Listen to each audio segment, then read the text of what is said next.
Hi guys, just a little short. Range sensor back in, put the manual shaft threaded through that hole, through here, come across, and the roll pin is engaged. And the thing is, I know that I've not gone out of alignment because the parking pull here is engaged. That is now engaged at the top. You've got the little valve here at the top of the quadrant, and the parking pull is engaged up there. You can't move it. It's fantastic. Beforehand, obviously, you got to put the servo in. So you put the spring, piston, lubricate the shaft, put it in and tighten these bolts evenly, and then torque them to 13 newton meters. Then you can put the shaft on. I'm sure people have done that who've not done this before. They've put the shaft on and realised I can't get the piston in, and it's impossible. It's impossible. The spring is very pressured, so you struggle. Yep. So I just torque these two bolts up, put the selector back up, and we're getting there. Okay folks, it's all done, all back in. It was a bit of a faff. The main thing is to get this lined up. There's a mark on this selector shaft. It has to line up with the center line here. Can you see that letter D? You have to put the selector in the car in drive.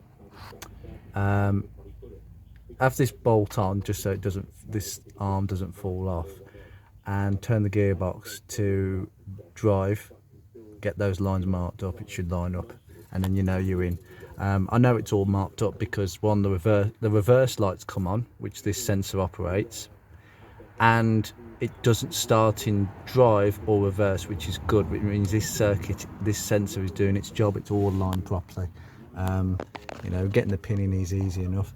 When you're putting the valve body back on, you have to sort of line it on the two dowels as I pointed out before, and to make sure, if I can get it in, this manual valve is hooked in to this little hook here.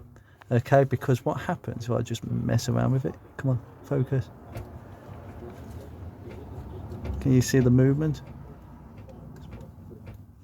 That's me actually, but basically that just has to go into the arm, and that's it. Because obviously you're not going to retain gears if the manual valve is not moving, and this is all pretty self-explanatory. The actual colour of the electrical connector is actually stamped on the block just here, so neutral, that colour, black, etc. Okay, you can't go on. You've got your earth bolt. You torque all these bolts to about 10 newton meters. These bolts, all the bolts that hold the valve body onto the casing, they're about I think about 9. Very small. I'm going to leave that off because obviously I'm waiting for a new drain pan, but it's very easy.